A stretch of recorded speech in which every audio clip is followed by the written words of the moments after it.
Здравейте! Добре дошли в канала на Art Home и Decor. В това видео ще ви покажем 10 най-често допускани грешки при работата с епоксидна смола. Ще ви дадем насоки и съвети за работа с нея. Грешка номер 1. Избор на грешен продукт за вашия проект. Всеки продукт е създаден за различно приложение. Това не е напразно. Като пример ще ви дам AHD 50, която е с висок вискозитет, много гъста смола, която се използва за тънко изливане, за направата на картини, като галакси, геодни и на морска тематика. Гъстотата й не й позволява да смесва цветовете, а да ги прелива плавно и с правилна техника се получават невероятни неща. С тази епоксидна смола не можем да заливаме дебели слоеве на 2-3 см, защото ще ни е трудно, дори невъзможно да премахнем образувалите се балончета, като има вероятност и смолата да не изсъхне добре или да остане еластична, мека и гънеща се. Пример е AHD 40. Тя е направена за дебело леене или до 3 см. Подходяща е за направата на маси, дъски за рязане. Това е много рядка смола и с нея не могат да се направят картините и паната, защото самите цветове ще ви се смесят и нищо няма да се получи.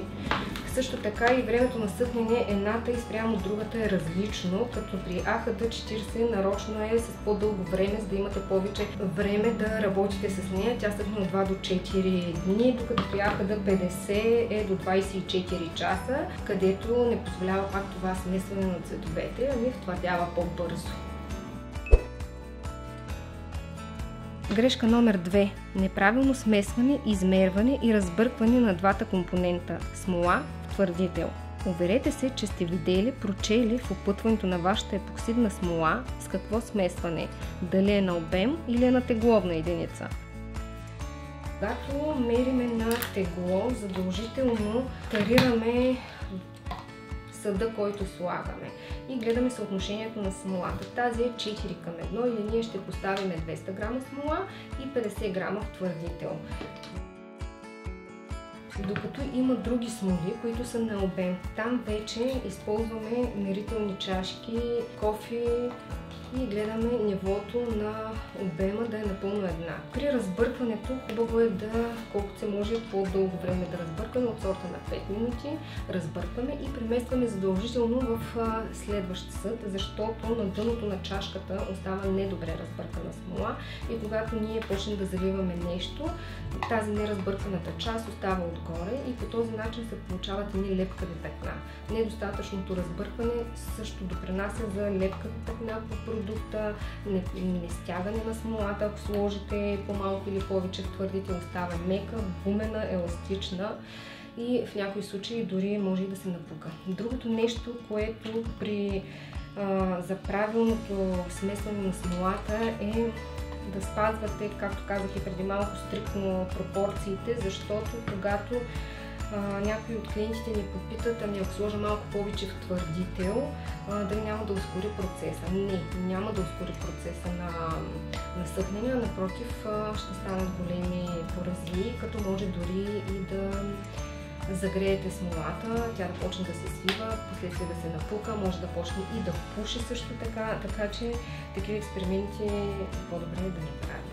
Грешка номер 3. Игнорирате температурата, при която работите с епоксидна смола. Всеки производител на епоксидна смола е посочил в какъв диапазон трябва да се работи. Ако не е достатъчно топло, вашата епоксидна смола няма да се втвърди правилно и ще удължи време трайното засъхнене. Смолата се губи както качествата, така и времето ви.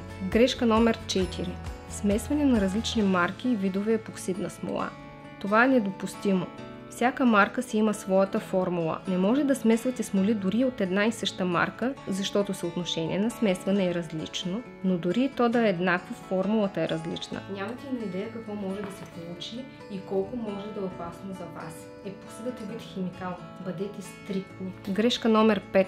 Недобре направен и изграден и нивелиран кофраж. Това е много важно и вярвайте ми, ще ви спести доста главоболия, ако се вслушате и отделите повече време за направата на вашия кофраж или кълъп.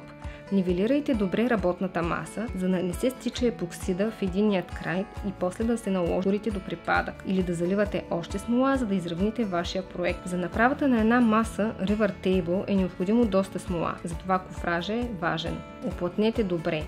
Ако е необходимо, повторете.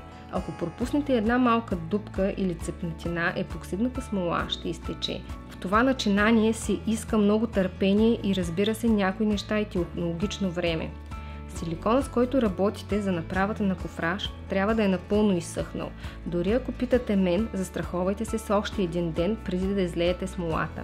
Грешка номер 6. Друг много важен етап е, когато работим с естествени материали, като дърво, е да го запечатаме. Дървото е порест материал и докато съхне, той попива много смола и образува множество балончета. Да избегнем това, вземете една четка или валяче и намажете цялото дърво с смола или епоксиден грунт. Ако се наложи след пълно изсъхване, повторете процедурата. По този начин си гарантираме по-малко смола и липсата на балончета. Грешка номер 7. Изплуване на леки елементи при вграждането им в епоксидната смола. Дърво, сухи цветя, мъх и сушени плодове, все леки елементи. Да избегнем изплуването на елементите от нашия молд или кълъп, е добре те да се залепят. Може да използвате епоксидната смола или бързо съхнещото лепило, но се уверете, че което и да използвате, то е изсъхнало преди да залеете смолата. Мислете добре, ако е необходимо, направете на слоеве.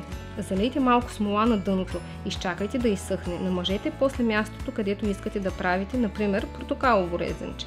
Залейте леко отгоре му, обдухайте, изчакайте да изсъхне. Накрая дозалейте догоре, така сте го позиционирали точно където желаете. Грешка номер 8. Използване на мръсни инструменти. Бъдете сигурни, че инструментите, които ползвате, са напълно чисти и сухи. Не искате, когато правите прозрачно изделие, да се получи някое отцветяване или от бъркалката да попадне буклук, който в последствие ще загрозява вашата маса, примерно. Когато оставяте изделията ви да съхнат, уверете се, че няма някое насекомо, ако се наложи, покрийте, защото вече не се е случвало да запечатаме един комар. Грешка номер 9. Почистване инструментите с вода. Несъвместими са. Дръжте водата далеч от епоксидната смола. Почиствайте с ацетон. Попадне ли и малко количество вода в сместа ви, тя вече е негодна за ползване. Много внимавайте, когато слагате сместа на водна баня. Не искате после да останат лепкави петна по повърхността. Грешка номер 10. Неправилно съхранение на вашата епоксидна смола. Дръжте бутилките далеч от пряка слънчева светлина. Също така, нека контейнерите да бъдат плътно затворени. Не може и когато купите една епоксидна смола и да я оставите на рафта повече от 2 години и след време да решите, че вече искате да използвате и тя да е годна за употреба. Епоксидната смола след отваряне има годност 6 месеца, а след закупуване 1 година. Ние от Art Home и Decor се стремим да насочваме нашите клиенти към правилният продукт от нашия асортимент, както и да отговаряме възможно най-обширно на зададените ви въпроси. Оставаме на разположение. Надяваме се да сме ви били полезни.